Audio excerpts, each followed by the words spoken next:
Olá, pessoal. Estamos aqui com mais um programa Missão Saúde na TV, sempre trazendo as melhores informações para você que está aí em casa. E hoje nós vamos tratar de um assunto muito interessante, muito importante e que a gente já ouviu algumas discussões e hoje nós estamos aqui com a convidada que vai falar um pouco mais sobre esse assunto, que é o autismo. O que você precisa saber sobre o autismo? E para falar desse assunto, nós estamos com a neuropediatra, a doutora Sara Jasper, e ela vai, tratar e abordar esse tema que é tão falado, mas que agora a gente vai conhecer um pouquinho mais. Não é isso, doutor Marcos? Olá, telespectador, mais um programa Missão Saúde na TV. Uma alegria poder adentrar na sua casa com esse programa que foi todo preparado para você, para sua família, para aqueles colegas também que estão na área de saúde, tá? Mais um programa Missão Saúde. Agora nós contamos com a doutora Sara, né? Doutora, se apresente para o nosso telespectador, quando chegou em Marabá, onde formou. O telespectador sempre fica curioso sobre um pouco da vida dos nossos convidados também. Olá, tudo bem? É um prazer o convite, agradeço o Dr. Marcos, Dármina. Então, eu cheguei em Marabá em 2019, eu fiz faculdade na Universidade Federal do Pará, depois fui para São Paulo fazer minha residência. Então, eu fiz residência primeiro em pediatria e depois fiz neuropediatria na Santa Casa de São Paulo. E após ter concluído a minha formação, eu retornei para a cidade. Eu já havia morado aqui anteriormente, em 2012, e então em 2019 eu retornei. E é um grande prazer estar aqui nesse programa hoje. Eu sempre fico muito feliz quando eu vejo assim, que Marabá tem crescido bastante e tenho visto vários profissionais de várias áreas chegando até Marabá, né? Inclusive, há algum tempo atrás, nós não tínhamos uma neuropediatra na cidade, então é motivo de muita alegria, acredito, para os moradores daqui da região. E aí eu só quero saber de qual estado a senhora é, doutora? Eu nasci, Dármina, no Rio de Janeiro, mas eu fui criança para o Maranhão, depois do Maranhão para o Pará e depois São Paulo e estou de novo no Pará. Então, agora eu me considero paraense. Olha, o Marco já ficou feliz quando ele ouviu a palavra Maranhão, porque ele é de lá. Então, sempre que ele acha alguém lá do Maranhão, ele fica feliz, né, doutor Marcos? Fala aí alguma coisa aí que o senhor adora falar do Maranhão. Não, aí eu tinha sempre curiosidade, doutor, tratar alguns termos aqui que a gente escuta em consultório, dos maranhenses que moram aqui na região. Então, acho que nós vamos poder falar uma linguagem aqui que todo mundo entende aqui. Com certeza. Dor no concumbu, dor na pente, essas coisas tem que ir lá no Maranhão de acabar aprendendo, tá bom? Dessa história do Maranhão, a gente até quer montar aqui um programa, e já fiquem sabendo aí, você que está em casa, que é os ditos populares. Tá? E aí a gente vai estar aí conversando com os nossos convidados aí durante o programa sobre isso. Mas, voltando aqui ao assunto, eu já queria que a doutora adentrasse e falasse para a gente quando devemos procurar a neuropediatra. A gente já vai começar primeiro a entender essa especialidade tão importante. Então, explica para a gente, doutora. O neuropediatra é o especialista que acompanha o desenvolvimento neurológico das crianças. E ele vai atuar nos transtornos que comprometem o sistema nervoso central, o sistema nervoso periférico. E em casos de atraso do desenvolvimento neuropsicomotor, crianças, por exemplo, com um atraso para aquisição da marcha independente, ou um atraso no desenvolvimento da linguagem oral, crianças com epilepsia, com crises febris, com cefaleia, com macrocefalia, microcefalia. Então, crianças que tenham tumores no sistema nervoso central. Então, é um campo assim muito amplo e a gente tem tido uma demanda muito grande aqui na região, principalmente envolvendo esse atraso no desenvolvimento neuropsicomotor, atraso de linguagem. E é muito importante assim os pais estarem atentos, acompanhar o desenvolvimento do seu filho para buscar sempre muito precocemente, para que seja instituído um tratamento e a criança consiga se desenvolver de forma adequada. A gente sempre, aqui no programa, a gente tem tratado bastante a respeito da prevenção, do cuidado, de estar sempre observando. Isso é importante, de fato, doutora, essa questão assim, de você estar observando bastante, tendo cuidado e prevenindo algumas situações? Com certeza, porque existe um mito, né, de que cada criança tem o seu tempo. E isso é um mito. a gente deve acompanhar os marcos do desenvolvimento, eles existem para isso, para nortear o desenvolvimento de cada criança. Claro que cada indivíduo é único, então não só pela sua genética, mas pelo ambiente no qual cada criança está inserida. Então, a gente tem crianças que vão ter um desenvolvimento diferente. Então, se uma criança, aos 2 anos, está formando frases, fala cerca de 50 palavras, e uma outra criança nessa mesma idade cronológica já se comunica muito melhor, conta histórias, não tem problema, as duas estão com um desenvolvimento adequado.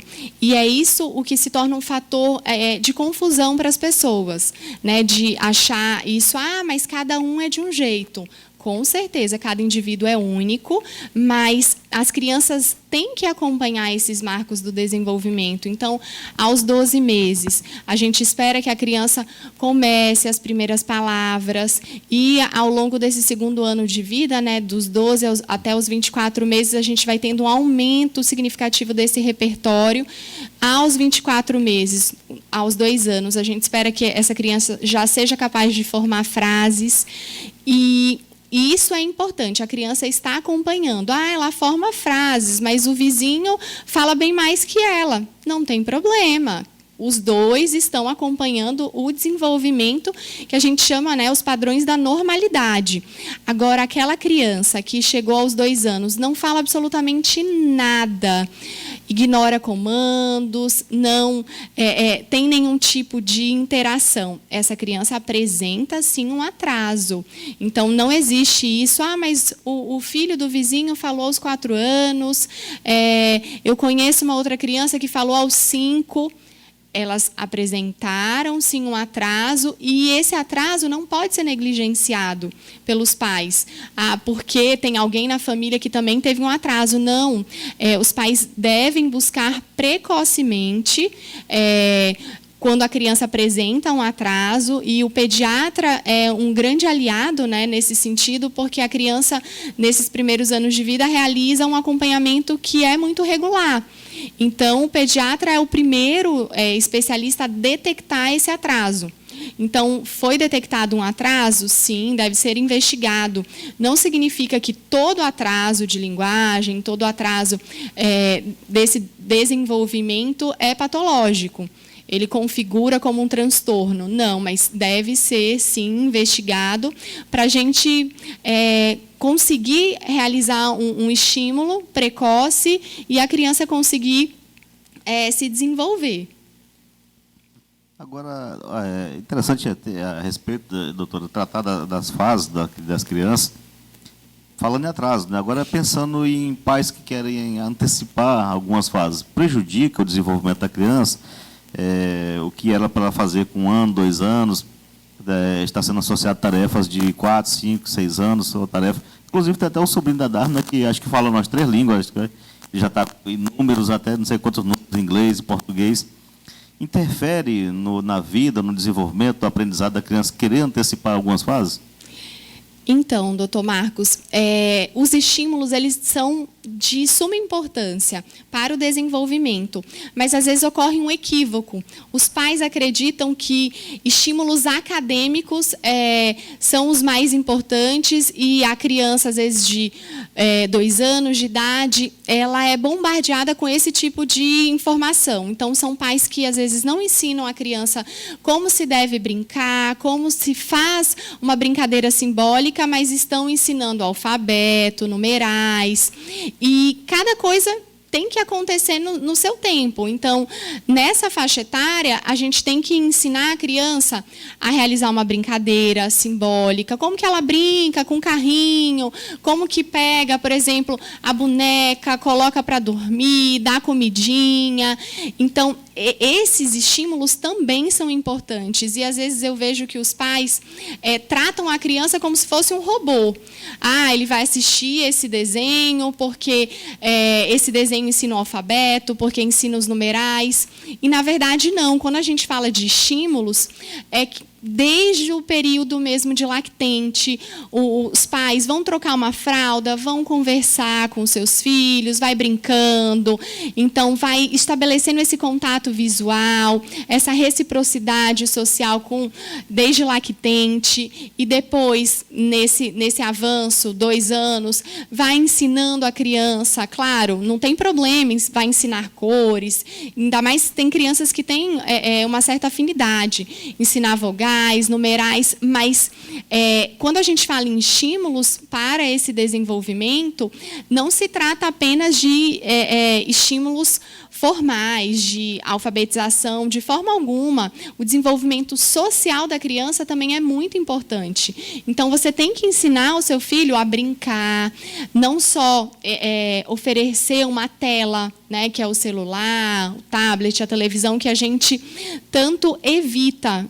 É proibido, né, para menores de 2 anos, e após essa faixa etária tem que ser um uso supervisionado, 1 hora por dia, e estabelecer também brincadeiras, então cantar com a criança, estimular também esse desenvolvimento social, não só com tanto rigor esse desenvolvimento acadêmico.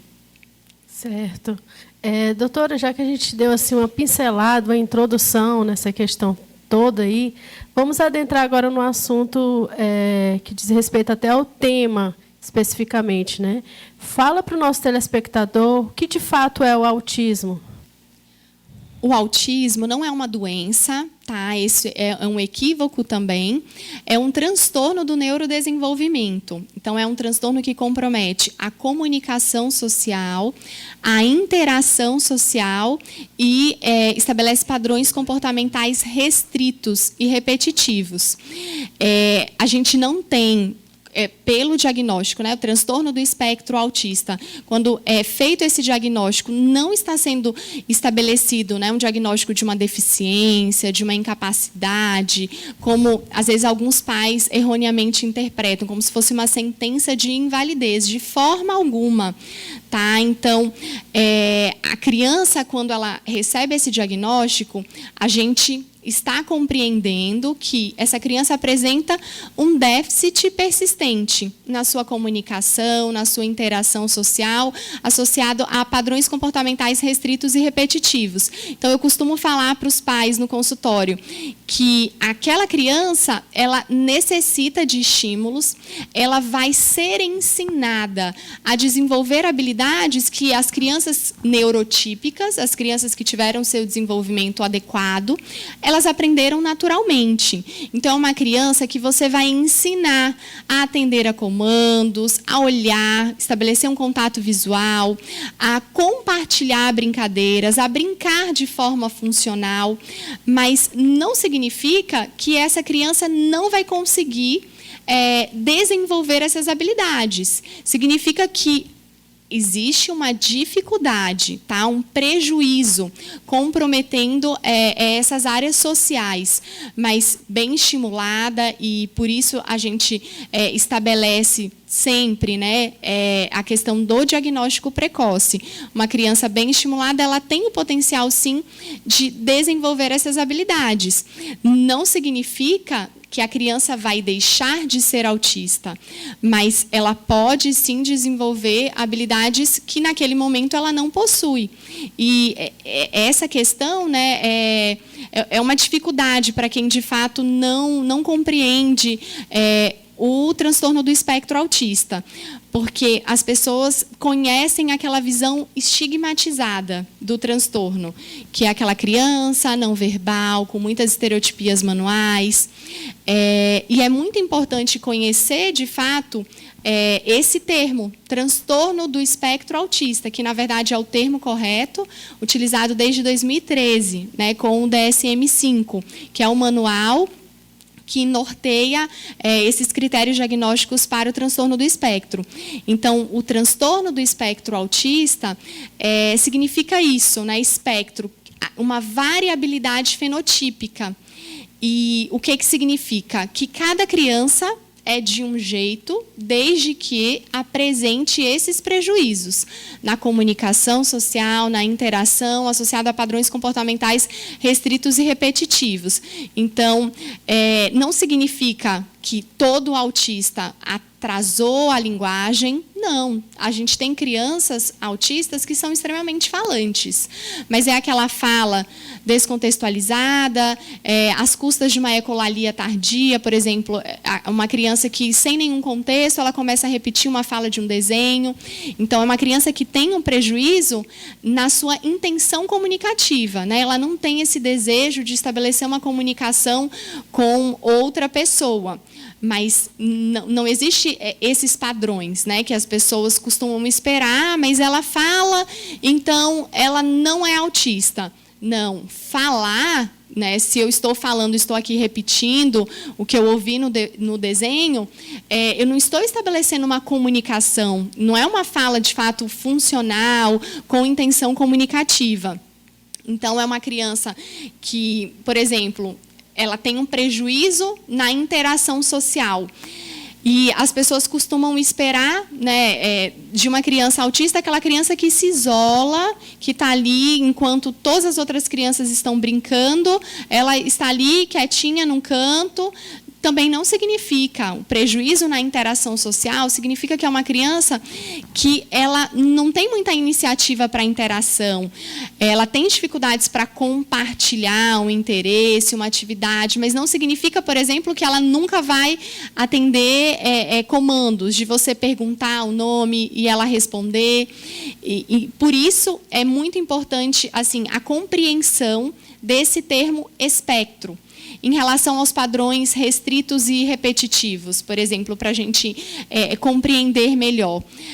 A gente tem as estereotipias motoras, as estereotipias manuais, então são crianças que giram, que gostam de pular, ou que apresentam flapping manual, que são movimentos com as mãos. Não significam que todas apresentam o mesmo movimento, que todas apresentam o mesmo padrão. Então, a gente tem crianças que têm uma seletividade alimentar, que elas têm um padrão muito rígido, todos os dias querem aquele mesmo tipo de refeição. Não são todas. A criança pode ter, por exemplo, uma hipo ou uma hiperresponsividade aos estímulos sensoriais do ambiente. Tem criança que se incomoda com estímulos sonoros. Outras crianças já buscam esses estímulos sonoros. Tem crianças que apresentam, por exemplo, um comportamento de alinhamento, brincam enfileirando, empilhando objetos. Outras já não apresentam esse padrão, mas apresentam um interesse altamente restrito por alguma temática ou por algum objeto, uma aderência muito rígida, muito inflexível às rotinas. Então, são padrões restritos e repetitivos. E nesse termo espectro, a gente consegue compreender isso, essa variabilidade. Cada criança é de um jeito, desde que ela apresente esses prejuízos. Tá? Então, é muito importante para compreender, porque eu observo muito isso no consultório, que os pais, eles observam, às vezes, ou algum conhecido, e aí eles falam, mas o meu filho não faz isso. Que o primo ou alguém que eles já conheçam, que recebeu o diagnóstico, e ficam estabelecendo um padrão. Mas no transtorno do espectro, assim, a gente não consegue estabelecer isso. Todas as crianças são iguais. Não. É um espectro. Então, há uma variabilidade muito grande. Nossa, muitas informações, viu? Por isso que vocês não podem sair daí.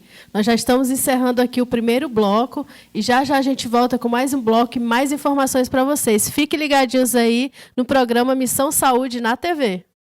Gente, se você precisa comprar aquele presente, aquele brinquedo, passa lá na ReHap, que fica no Shopping Pátio Marabá, no piso L2. Lá tem uma variedade de brinquedos assim para todas as idades. Dá uma passadinha lá na ReHap, que você com certeza não vai se arrepender. Passa na ReHap.